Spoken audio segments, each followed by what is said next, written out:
All right, y'all, let's see what we can make with this ground beef. Let's get it going.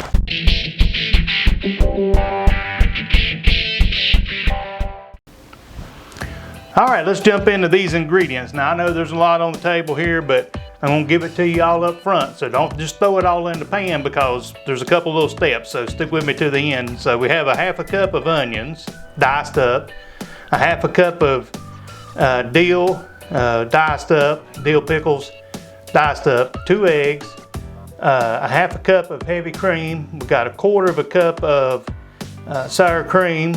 We've got a cup of mozzarella and a cup of cheddar. All right, let's get talking about spices. Now we have about 1/4 of a teaspoon of salt and pepper, but you season the taste. That's just kind of what I like. We've got a half a teaspoon of garlic powder. We've got 2 teaspoons of mustard. You can use Dijon or regular mustard, and a tablespoon of sugar-free ketchup. I'm using the Hughes, but I know there's some other brands out there. And then of course the star of the show, the ground beef. Let's get it to cooking. That's 1 pound of ground beef. Let's get it going. All right, while we're browning this up, just a couple little notes. You can make this a 1 skillet meal. You can cook it in this, finish the recipe off, and throw it in the oven. But there's only one of me eating this, so I'd have to get it out of this dish anyway, so I'm gonna put it in a casserole dish with a lid. But also, while I'm sitting here with the ground beef, and I tell you, when I was growing up, we had ground beef for everything. And I remember, now I'm gonna show my age a little bit, I remember going to a little grocery store, mom and dad, and I remember when ground beef was 99 cents a pound. Yep. 99 cents a pound, and I was already probably almost a teenager then. My, how things have changed. So let's finish browning this up. All right, now we're going to just drain the grease off this. This was pretty lean meat. This was 80-20. But I'm going to drain the grease off, and then we're going to throw the onions in here and saute those up just a little bit. So let's do that, and we'll get back over here sauteing up the onions. All right, as you can see, I left a little grease in the pan, some jibs of hamburger meat. Now all we're gonna do is add in the onions and let them get a little happy there for a few minutes.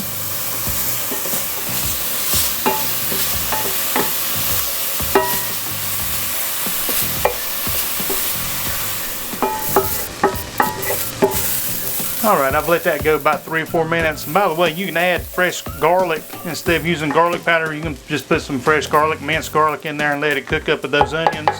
But I'm using the garlic powder today. Now we're gonna add back the hamburger meat and the rest of the ingredients. So let's get this little happy dance going in here. Turn my heat down just a little bit there.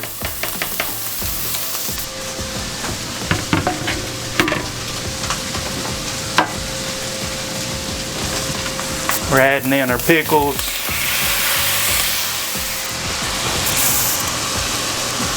Adding in our mustard.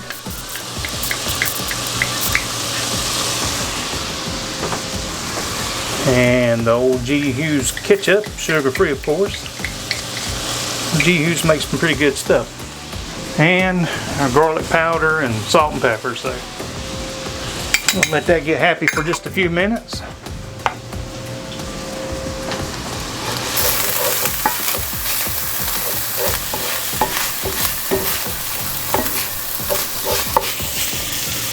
I turned that down to low so it could just kind of gel together there.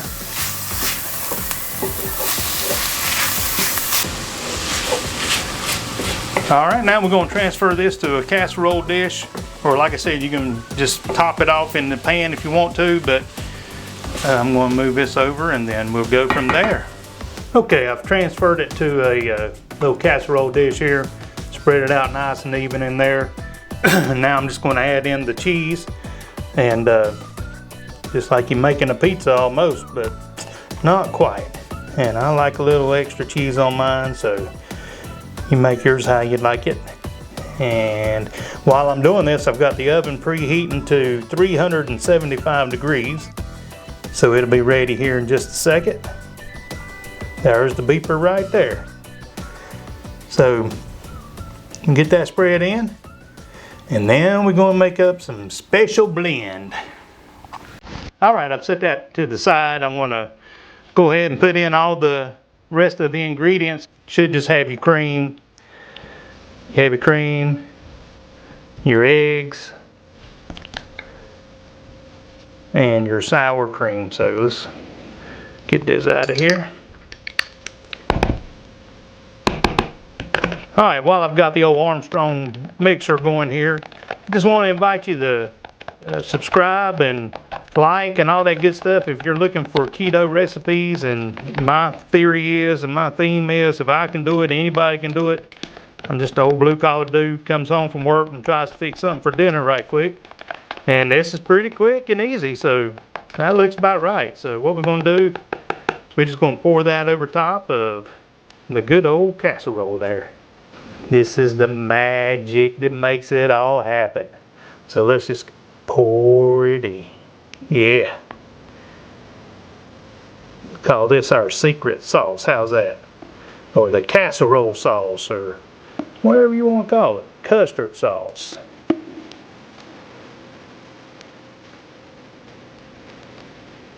All right, we're going to head to the oven. Put it in there for about 20-25 minutes, or until it's good and golden brown on top. And so let's get it going. I'm getting hungry. All right, my friends, here is the final product. Look at that, golden brown on top. It's going to be a hamburger casserole. Very low carb. Don't miss the old Big Mac at all today. Let's dig in and see how it tastes. Oh yeah, my favorite time of the video. I get to try this out. You know, I always talk about food being a time machine for me, man. My mama was a hamburger fanatic. She loved hamburgers, and she got hamburgers all the time from fast food and stuff, and I inherited that from her. But here is a low carb alternative to dropping by the McDonald's, and I'm guaranteeing it's going to taste better. Let's check it out.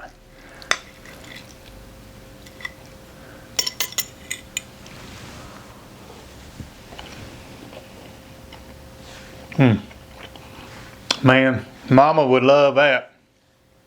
And the cool thing about this is you can customize it however you want to. You can put jalapenos in it. You can put bacon on top and then put the cheese on top of that. Use your imagination, but oh yeah, it's a quick and easy meal. Hey, until next time, eat you some cheeseburger casserole, and may the Lord bless you. It's good to know.